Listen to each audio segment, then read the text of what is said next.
Or you look at Facebook, right? And the stuff I've exposed with Facebook and how it's really created by the government themselves too, right? And then, of course, how convenient that the government, the Pentagon, the CIA had created a thing called LifeLog that they were working on for years that looked and ran and operated exactly like Facebook. And it shut down the same day that Facebook actually launched, right? Cool. But Chuck has a star on the Walk of Fame, of course, because he's an actor. He's a famous actor known for nothing. But of course, when you get a star on the Walk of Fame, what most people don't even know is that you have to apply for it yourself and pay for it out of your own pocket. People are just so gullible. They think that the biggest celebrities in the world, like Chuck Norris, are just selected by a committee. No, they put that out there themselves. And of course, I can almost guarantee you that everybody who has a star on that Walk of Fame is involved in these same rings. So let's get down to Chuck Norris and his involvement in these rings that nobody ever talks about. The biggest case that's never talked about is the McMartin preschool. It should still be talked about to this day. Some of you may know it was my awakening that occurred through the McMartin preschool when we learned of hundreds of children coming forward, talking about being trafficked out of the school to celebrities and politicians in California and Hollywood, flown to certain locations, and were involved in satanic rituals, led underneath the school through tunnels. One of the children went to see a doctor because their parent found what looked like marks of penetration on the rectum.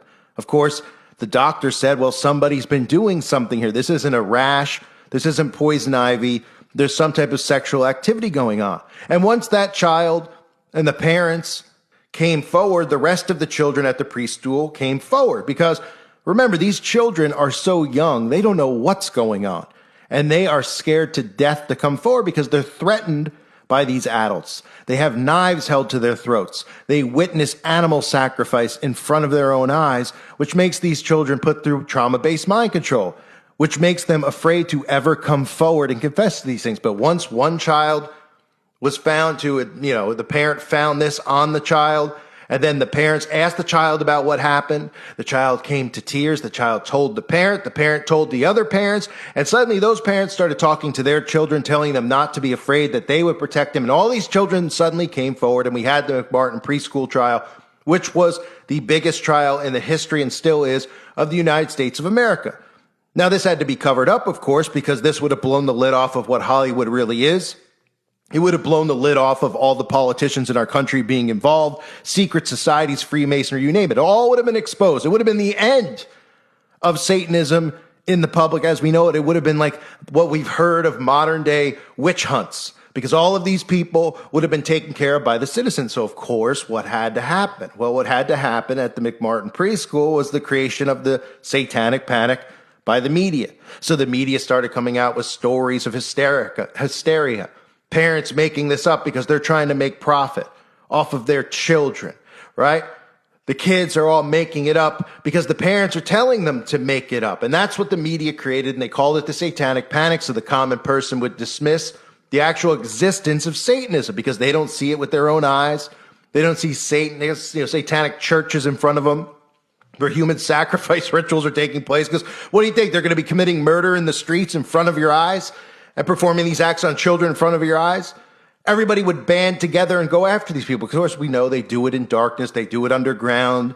They do it and hide in churches and pretend to be Christians, but they're really actually Satanists, but it gives the image in their society that they're good Christian people. We see it in Hollywood all the time. All these celebrities who donate to charity because they're told, the secret societies are taught to use philanthropy and to use charity and donation as a front, so that the vision in the mind of the sheeple is that they're good people. They would never be involved with this type of thing. In fact, that's, of course, why we see the Shriners hospitals and we see these celebrities who constantly give to charity and show up at hospitals and do make-a-wishes. These are all fronts to protect them from who they really actually are. And I believe Chuck Norris is no different. Do you know why? Because during the McMartin preschool trial, a lot of these children came forward and claimed that Chuck Norris was one of the people involved with molesting the children. In fact, you can find articles from 1985 talking about what was going on the witness stand. Here's an example. For a second straight day, a 10-year-old witness in a major child molestation case has identified pictures of actor Chuck Norris and a top city official, this time saying the men were among the strangers who had molested and beat him and his classmates. The accusations in court Friday were denied by both men, and a spokesman for the district attorney's office said the child is mistaken in his identifications. The boy's comments also seem to cast serious doubt on his earlier testimony, right? Because it sounds ludicrous. It sounds ludicrous, right? Oh my goodness, Chuck Norris, the actor, is involved in doing this with children? The actor, the karate guy, get out of town, right? Well, now in the year 2026, everybody's become quite aware that all of Hollywood is involved in this, and that's why the government has gone out of their way to present you the Epstein case to distract you from things like Pizzagate, which was real, which would have really exposed everything going on in Washington, D.C., to distract you from the Franklin cover-up, which we'll get into momentarily, to distract you from ever bringing up the McMartin case, which is probably the least talked about case, but should be the most talked about case, because, of course, this case got dismissed and they pretended like there was no tunnels. These kids were making up the fact that there were tunnels underground. Of course, conveniently, all the other people involved that the children were pointing out were involved at the police department, right? I mean, here it says the young witness Thursday picked out a photograph of James Hahn, the city controller, who earlier this month was elected city attorney, and said he had killed rabbits at the McMartin preschool in suburban Manhattan Beach. He also identified Norris as a stranger who had visited the school. On Friday, when shown the pictures a second time by another defense attorney, the boy who attended the school from 77 to 79 said Hahn was a stranger who had sexually abused him, beat him with a bullwhip, and took photographs of nude children at the school. He was shown the photograph of Norris and said that was a man who had molested the children as well. Of course, when reached for comment, Norris at a hotel in Florida said, "This is horrible. I spent all my life trying to establish a reputation for decency. I taught karate to kids for 20 years, and they all trusted me and still do." Well, little does Chuck know those words should actually come back to haunt him, right? Because he gains the trust of children. And most of these predators, of course, gain the trust of children. That's how they get away with these acts, because these children think that what's going on is just something normal. They don't know what a sexual act even is because they're so young. Chuck goes on to say, all the pictures I've made have been seen by children all over the country. I don't see how any 10-year-old kid could not help but recognize him. Well, of course. And that's how you were identified. Because a child identified a celebrity that he'd seen in a movie, an action movie, probably airing on television during the day, and said, that guy, Chuck Norris, the guy in the movie, was actually one of the people who was there. And he goes, I've never seen or heard of the McMartin School. I've never been there. I hope people understand this is all a terrible mistake. He also said he had received a telephone call from the Manhattan Beach Police apologizing. Of course, because this photograph had been included as a mistake in the group of pictures. Well, of course they apologized. Of course they did. How could you ever question if a celebrity, it's a crazy notion in 1985 that a celebrity would be involved in pedophilia because they're talented actors. Nobody questions how some guy doing karate suddenly becomes an action star, is hanging out with George Bush and other major politicians, can't even act. Let's be real. He's one of the worst actors in the history of Hollywood. If we look at acting and say, well, you look as a convincing actor, Chuck Norris is one of the worst. But Chuck doesn't know anything about the McMartin School. At the time, Chuck was living in North Tustin, California, had a very private, rustic-style estate. Yeah, a little rustic-style ranch, which was conveniently about 35 to 50 miles away from Manhattan Beach, where the McMartin preschool was. Now, I'm going to play for you this news clip, but of course, in all the news clips that we find from the McMartin trial, there's always the cast of doubt, right? Now, the children come forward and the children say, this is exactly what happened. But the news media will say, yeah, but were they persuaded into it? It's amazing that in this day and age, when kids come forward and say they're molested by a politician or a celebrity, they're dismissed as being crazy or trying to make money, right? We can't take the 5-year-old's word. But when a 5-year-old comes forward and says that he wants to change his gender, well, we have to allow that and believe that and accept that, right? That's the Looney Tunes world that we're living in. But I want you to see this clip from McMartin, just so you can hear about the trial if you're not familiar with the trial. Now, I have my videos on the website about McMartin that go into way more detail with Ted Gunderson, who's in this video breaking down the tunnels and how they filled in these tunnels. So just imagine a school that has tunnels underneath it that lead to another building. From that building, it was being used as a prostitution house for these children. And then, of course, the children were being taken in cars out of that home, taken to the local airports, and flown to the homes of many of these prominent celebrities and politicians all around California. But of course, they'll still try to cast a little bit of doubt when the children tell you flat out what was occurring at the McMartin preschool. What?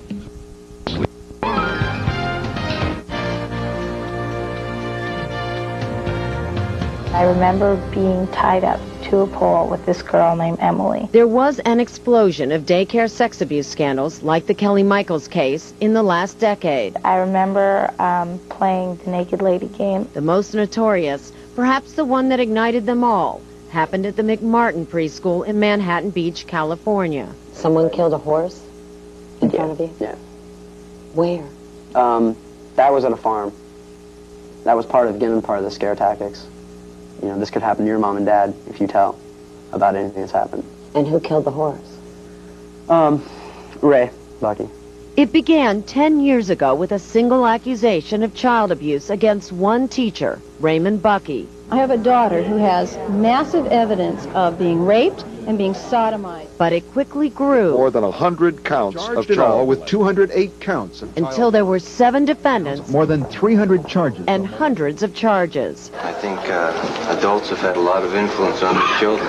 Raymond Bucky, his sister Peggy Ann. Hi. Their mother, Peggy McMartin Bucky, grandmother Virginia McMartin, and 3 teachers were all charged with sexually abusing 18 children at the McMartin preschool. It was a prestigious school in the area. It had a waiting list. And Kevin Cody, publisher of a local newspaper. Virginia McMartin was the Manhattan Beach Woman of the Year 2 or 3 years prior to the investigations. Witnessed the wave of sex abuse charges that washed over the entire beach community. Do you know, altogether, including McMartin, how many schools in this area closed because of allegations of child abuse? 7.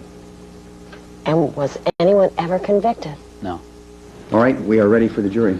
Raymond Bucky and his mother Peggy were the only McMartin defendants to stand trial. As to counts 3. On January 18th, 1990. Count 9. Count 12. After 124 witnesses. Count 14. 1,000 pieces of evidence. Count 56. Count 57. And $15 million of taxpayers' money. 59. The longest and most expensive criminal trial in U.S. history came to an end. We, the jury, in the above entitled action, find the very defendants not guilty. This is all that's left of the McMartin preschool. It was torn down in 1990. The children, the 3-, 4-, and 5-year-olds who said they were molested, are teenagers now. The defendant, Ray Bucky, and his family lost their home and moved to a town just south of here. It's all over, and yet it's not. Are you still angry? Yeah, I'm still angry. I don't make that a part of my life, you know, to dwell on that and say, you know, my God, I gotta somehow get my revenge. But I'm angry, you know, very angry. It shouldn't go on. That kind of stuff should not go on. It shouldn't happen. I want people to know that it did go on and that it still does and that it probably still will go on. Brian Stafford was one of the star witnesses against Ray Bucky. It mattered to me, of course, what the jury said, but I knew in my heart that no matter what they said, I knew my story and I knew the truth. At one point, he spent 16 days on the witness stand. I had really expected a guilty verdict, and I was pretty upset, yeah. I think we all were. Probably the most, not horrifying, but most vivid anger that I have is these older people taking advantage sexually of small kids. It's strange, it's upsetting, and it's just, that really got on my nerves. I had a hard time dealing with that. Seeing it happen to someone else? So having it happen to me, having him, you know, take advantage of me sexually as a small child, it really just kind of shocked me, but I knew it happened. She looks so little. She's so little, and I don't know how anybody could hurt such a little kid. Mary Mae Chiaffi's daughter, Elizabeth, was 3 when she attended the McMartin preschool. She's 13 now. What's the Naked Lady Gang? I don't really remember what we did. I just remember that that's what it was called and that we would all be naked, and the girls and boys would stand in lines, and they'd take pictures of us while we were on stage. And I remember tunnels. They were kind of like a subway tunnel, but it was a long, like a circular tunnel, and there were lamps, like the oil lamps, every so often, and it was a dark tunnel, and there were pictures of the devil on the wall. And the tunnel went right on across, all the way over to this wall. The kids talked about passageways under the school and rooms under the school. Jackie McGauley says her daughter was also abused at McMartin and also mentioned tunnels. The tunnel went in like this. 10 years later, she and a private investigator are still digging for proof. We were probing all over the school trying to find some evidence of tunnels, and it was like finding a needle in a haystack, really. In 1985, the district attorney looked for tunnels at the site but found no sign of them. And why do you think that you were able to find something that the prosecutors couldn't find? And the tunnels were actually under the school building. The prosecutors came in about 2 or 3 days and lifted tile, and they didn't see any indication that there was any break in the floor, and that's all they did. This was the wall, the west wall. After the acquittals, Ted Gunderson helped Jackie McGauley The backhoe went straight down about lead an excavation at the McMartin site. They say the dig revealed that tunnels once existed under the school. It was about almost a 50-foot tunnel. When you found these tunnels, they weren't actual tunnels. They weren't intact at the time. They've been filled. How were they filled? We never could figure out how they were filled, but I know it was done very professionally. There's artificial fill here. It's foreign to the other soil that's in the native soil that's in this area. And what do you think that tunnel was used for? Well, the children said that they were taken down into the tunnel and brought up into this triplex next door, and then they were placed in cars and taken out into the communities and prostituted. Does that seem possible to you? I would say it's possible. We found the tunnels. At the McGauley home, more reminders of the McMartin nightmare. Where did these come from? The play yard. These were toys that were actually in the play yard? Mm-hmm. Is that hard, though, for your daughter to see parts of that school in her own backyard? Well, she lived on the school pretty much for a month while we were doing the project. So like I said before, I think we worked through all of that. We had to sleep down there at night with the kids. This is the sign from the school? Where is that now? We've got it in storage. What's the significance of holding on to all of this? A lot of kids were called liars. A lot of kids don't feel that they can hold their heads up. They don't feel like they can talk about what happened and deal with their problems. There's a lot of problems associated with what happened at the school. I don't care about the trial. I don't care about the defendants. I do care about the kids. What good does this do, though? To hold on to the sign, what good does it do to hold on to the sign? It's just there. I'm not really holding on to it. Just as there are families with strong feelings about the McMartin case, there are those with serious doubts. There's no case. The case should never have gone to trial. Newspaperman Cody covered the McMartin trial and says the real culprits in the case were the social workers that investigated the early McMartin complaints. In my opinion, the therapist led the kids into making these false disclosures. Do you think those kids were abused? There is no evidence presented, to my mind, that the kids were abused. I mean, I don't know how many times over the years I've thought, well, maybe they really did. Maybe they did brainwash our kids, and this is all just a bunch of baloney, and we'll just wake up from this bad dream. But the reality, I don't think that's the reality. Is there any question in your mind it happened? No, I know what happened. Is it possible at all, when you look back now, that some of these memories you have are memories that the therapist told you about, that may not be your own memories? For me, no, there's no doubt. People will try and convince you that, hey, this didn't happen to you. Look at this. They told you that. It's simply not the truth. And it's, you know, the topic gets old. That's what happened, and that's what I said. And you believe me or not, it's fine. But I'm going to still say it to this day. So the children are adamant about what happened to them. Now, over the years, we've seen more propaganda come out, especially since Pizzagate and some of the other things that we've heard. We've heard some documentaries get made against satanic panic. They brought it back out of nowhere because with the internet, they didn't expect people to wake up more and more to things like the Franklin cover-up or the McMartin preschool. So that's just, Chuck Norris was mentioned in that by children. They must have just randomly just picked Chuck Norris, right? They're just like, Chuck Norris was also there involved. Yeah, he had me bent. I mean, give me a break. Give me an actual break. That this guy, Chuck Norris, is famous and doing what? Well, hanging out with guys like George Bush, right? George Bush. Here's George and him giving him an award. Giving him an award for what? Karate? I mean, every one of us knows, I mean, wherever you live, there's a karate place within probably 25 miles of where you are, right? What's so special about Chuck Norris's karate? I mean, Chuck Norris isn't very appealing on the eyes, is he? I mean, it looks like he's wearing a rug on his head, got that famous mustache, right? But no, Chuck just became famous for his karate because his karate was better than everybody else's. So here he is with George. Here they again, here's the post from their family. Actually, this is the post from the Bush Foundation on the passing of Chuck Norris, right? Showing them together. George and Barbara Bush Foundation mourns the loss of actor, martial artist, philanthropist, there's the word, and friend of President and Miss Bush, Chuck Norris. He'll be remembered not only for his many talents, but for the warmth and friendship he extended to those who knew him, right? We extend our deepest condolences to Gina and the entire Norris family. It's amazing how all these celebrities, you just always find a connection either to Satanism or accusations of pedophilia, right? And there they are again. They're hanging out at the White House, right? This Chuck Norris, his blueprints in his hand, hanging out at the White House with George Bush. Kick drugs out of America, right? This whole front that they put on in the 80s and 90s, for those of you who are younger, this whole DARE operation, this kick drugs out of America stuff, all nonsense.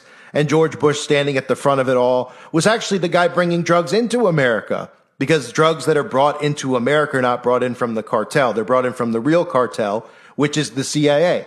The CIA is responsible for laundering drugs through all different countries and networks and bringing it into America. And they're also responsible for child trafficking. But of course, nobody wants to think about any of that stuff because it's a lot to take in. But this is the front that they put on, right?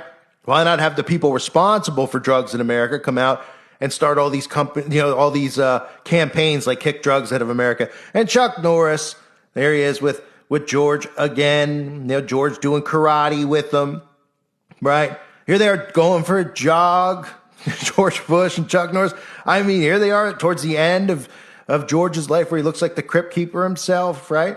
Even if you ask the AI out there, yes, Chuck Norris and President Bush were close friends. They shared a bond that included personal visits, charity work, and public lighthearted activities, such as when they went skydiving together in 2004 to celebrate George's 80th birthday. Oh, they were close, right? And let's not forget, the architect, really, the modern day architect. I mean, yes, we could look at the Rothschilds, the Rockefellers, but specifically in America, one of the modern day architects is George H.W. Bush of the New World Order.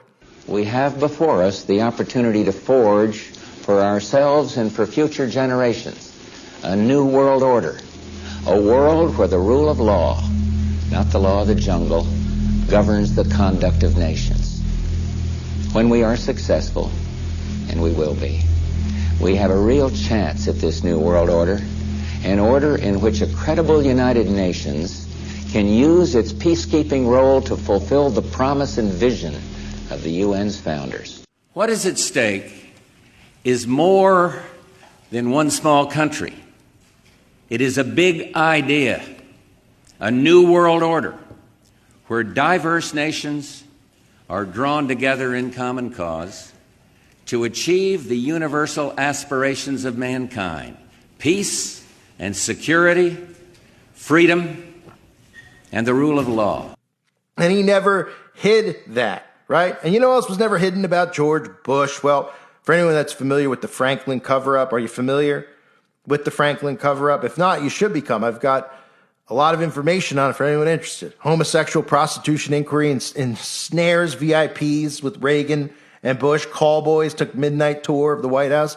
That was in the Washington Times. Now, this is back in a day where not every single person in the media was compromised. Now, everybody in the mainstream media is compromised. And we even know that many people who are social influencers that get promoted and boosted in the trending sections all over Instagram or YouTube are obviously compromised, who try to dismiss all of these things as conspiracy theories, right? But this is actual proof. If you see the picture, the document on there from a call boy who took a tour of the White House at midnight. Sounds a lot like the young boys who were playing ping pong with Barry Soetoro, Barack Obama, during the middle of the night at the White House. All happening right in front of our eyes. The Franklin child prostitution ring, of course, that goes back to Boys Town. If you're not familiar with Boys Town in Nebraska, all of these groups that you heard about growing up, the United Way, the Boys Town, the stuff we started with Jerry Sandusky, all fronts. Oh, we have these groups for young boys who are, they don't have father figures in their lives. They come from broken homes. Their father was drug addicts and alcoholics. We took them out and we brought them in here, to take care of them. They put these nice commercials on about how great they are. And then you're supposed to cheer for all the people involved, like, Warren Buffett. And you're supposed to believe that these guys are philanthropists. Warren Buffett he's so rich. Cover up. But here's Paul Benaki. And I want you to listen to this because he's one of the children who were prostitutes for lots of our politicians back in the 80s and 90s who are still in politics this day and age. And here he is doing an interview with Ted Gunderson, who was the man that you heard in that clip who exposed so much of the tunnels and what was going on with the McMartin preschool, also helped expose a lot of the Franklin cover-up. Here he is talking about late nights at the White House and how after the parties, there was an after party, and guys like George Bush would linger around. Did you recognize, aside from the fact that you had sex with some of these politicians, at some of these parties, did you recognize any prominent senators or congressmen or anybody, even though you may not have had sex with them? A lot of the parties I went to with King had prominent people, because at Washington, D.C., whenever we were down there, you guys had parties. At the beginning of the party, you had a lot of young guys and stuff that were servers. We'd sometimes serve stuff, sometimes we'd be up in the background, we'd be walking around the party and stuff. Nothing was to take place then. After the party was over, the ones that were involved with him, or the ones that he was trying to get political favors from, that won whatever they wanted, they would stay or they'd come in after the party was over, or the next day. See, so at the party, nothing even abnormal. I mean, if somebody was in there and stuff, they'd see no abnormal activities going on, so they would, honestly be able to say that. I've been to parties, but I've never seen anything. So, but I've seen some parties down in Washington. I've seen President Bush there, which I'd rather not talk about here. What year was that? Was he president or vice president? Vice president. That's when he was still vice president.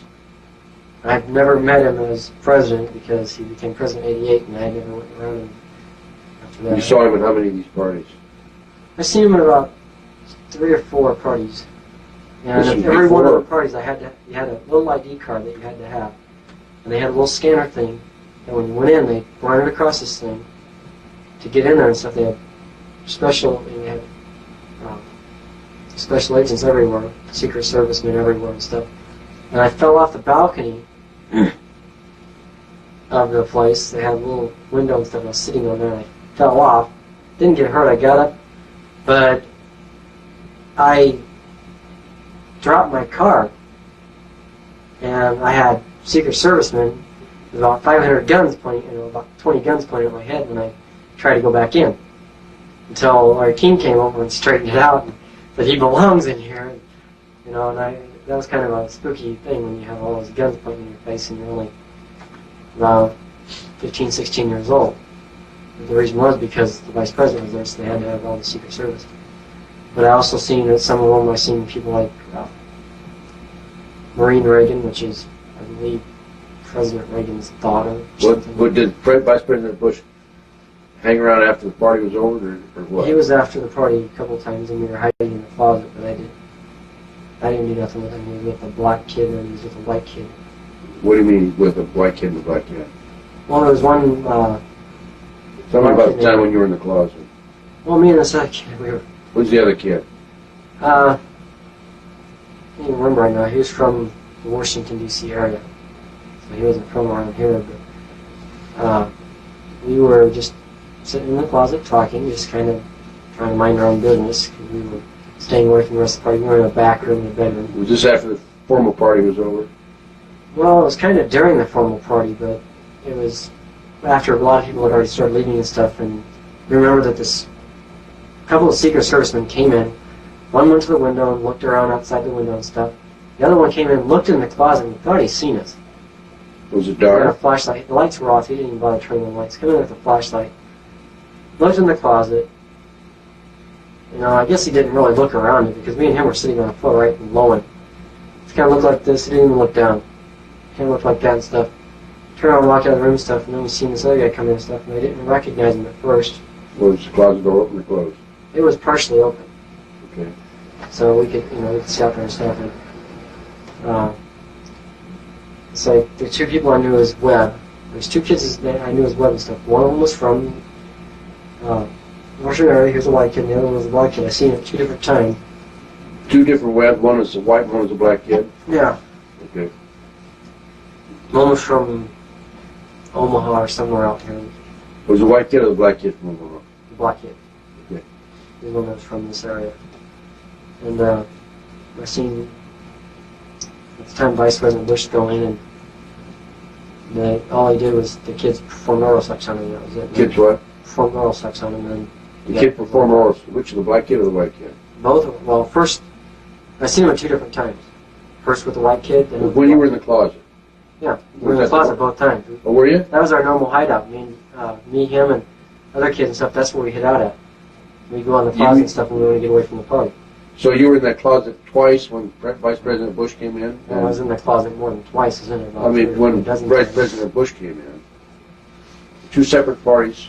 Once with a white kid, once with a black kid? Yeah. Right? So you saw him twice? Yeah. And the kid had to perform oral sex on her? And what happened after they finished? He just got up and left, and after the white kid knew that we were in there. The white kid didn't have any idea that anybody was else in the room and stuff. But the white kid, his name was also Joe. His Webb, and I'm not sure if that was his real name or if he just tried to copy the black kid, because the other kid's name was Wally Webb. Was his name. And the other kid was Joe Webb. But he told us, okay, you guys can come out of the closet now. The white kid did? Yeah, he knew we were in there because he was one of the kids that used to hang out with us all the time. Maybe like 3 or 4 of us, we just sit in the closet and stuff. And well, he used to hang out in the closet himself. He figured you were in there, huh? Well, he knew we were in there because he seen us go into the bedroom before we went in there. So we told him we were going in there. He said, we're going to go in and, in the bedroom and stuff and talk. Because that's what we did. We went in there and talked and stuff. So he says, okay. He says, I might come in and join you in a little while. Because it was the only place you could hide from Larry King at. He never knew where you were at when you were in there. He always figured you were up in some room with somebody, and so he never went and bothered looking for you. So he just disappeared for a while, and he'd go and look in the bedroom and never look in the closet. Which had all kinds of stuff in it, too. What do you have in there? Clothes, anything. I mean, he's kind of a wild guy. I mean, I don't know if anybody knew that he was a drag queen, but he liked to dress up in women's clothing a lot of times. I mean, you got Queen of the Max, and You're talking about all kinds of women's clothing. he had some women's clothing in there, but yeah, men's clothing, suits and stuff. Could have been his wife's clothing? Not in his size. Okay. She's a small woman. Yeah. So did you see Bush there any other time? I just seen him at a couple other parties, but I never seen him do anything. So you saw him probably at total of 4 parties. Yeah. You saw him involved in the sex act twice. Yeah. So I'm sure that's is that what George Bush has in common with Chuck Norris? Is it karate? Because I never heard that George Bush was involved in karate. Maybe the connection there is that they're mentioned by young children being involved in acts with young children. And then they hang out together, and you're not supposed to be suspicious as to why Chuck Norris is even famous in the first place.